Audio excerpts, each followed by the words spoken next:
నువ్వు నిలబడతా, లేకపోతే పడిపోతుంది.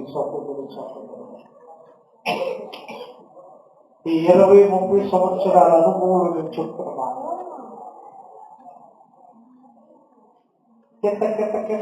కెత్తలాడే మందిరం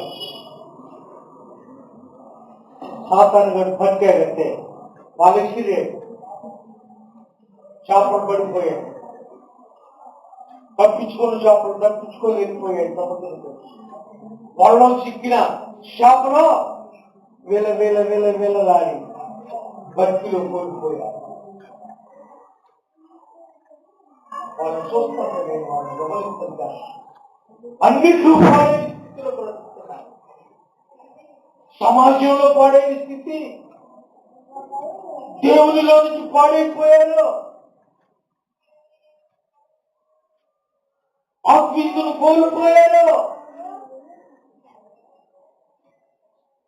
దేవుని పిల్లలతో సహవాసాన్ని కోల్పోయారు. దేవునితో సంబంధాన్ని కోల్పోయారు.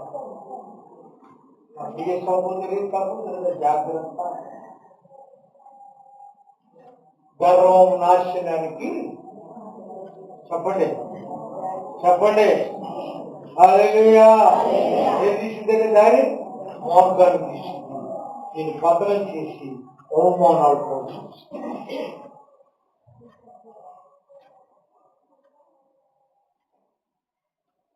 భక్తితో మాత్రం ఉండాలి.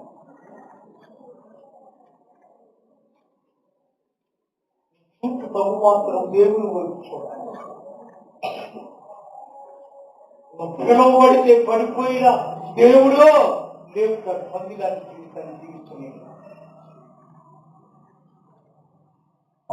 బ్రతుకునే వాడు దేవుడు.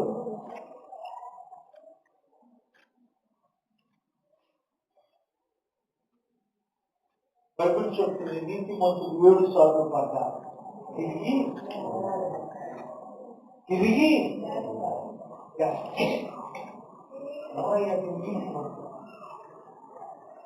ఆత్మీయ కలిగిన వాళ్ళు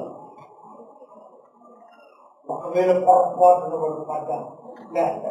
దేవుడి స్తోత్రం చెప్పండి.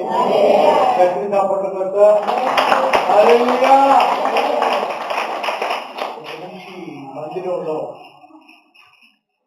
మాటలు తగ్గించండి, వాక్యాన్ని గుర్తు సమయం అలా కాకుండా